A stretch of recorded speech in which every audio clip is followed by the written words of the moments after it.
welcome back. So, The Rookie Season 8 episode 13 is one of those episodes where if you blink, you genuinely don't miss much. And honestly, that might be the biggest issue here. Now, it's not a bad episode, there's some action, some fun moments, and a classic Nolan and Bailey team up.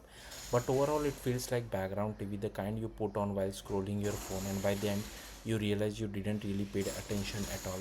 This episode leans heavily into Bailey and Nolan again as they deal with a group of violent thieves in a storyline that blends her EMT work with his police duties. On paper, that actually sounds like a great setup, and to be fair, part of it does work. Bailey is finally back to doing what she's supposed to be doing, which is a nice change, but the problem is the show has overused her so much this season that it's hard to stay invested now. Even when the story is decent, it doesn't hit the way it should. There are still some bright spots, especially with Oakland, who easily ends up being the most likable part of this entire storyline. You find yourself rooting for him more than anything else going on. At the same time, the episode misses a bigger opportunity.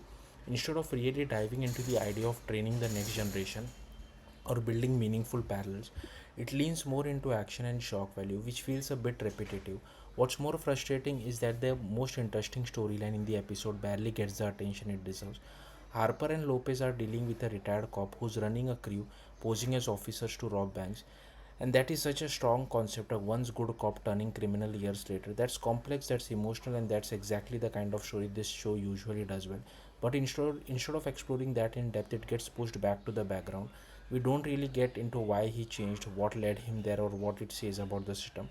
And that's end up feeling like a huge missed opportunity, especially when characters like Angela Lopez haven't had enough focus this season. Then there's this Wesley's election storyline,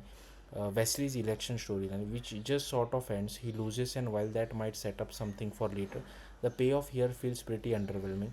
After spending time building it up, it doesn't just land the way you would expect. The one saving grace is seeing everyone come together afterward. Those found family moments are still where the show really shines. The episode also brings back Seth with a polygraph storyline that feels kind of unnecessary. He's a good character, but this plot doesn't really add much and doesn't seem to go anywhere meaningful. The same goes for some of the smaller side stories like Selena and Raj or Gray and Luna's relationship drama. They have their moments, but nothing that really sticks with you. By the end of it all, the episode isn't terrible, it's just forgettable.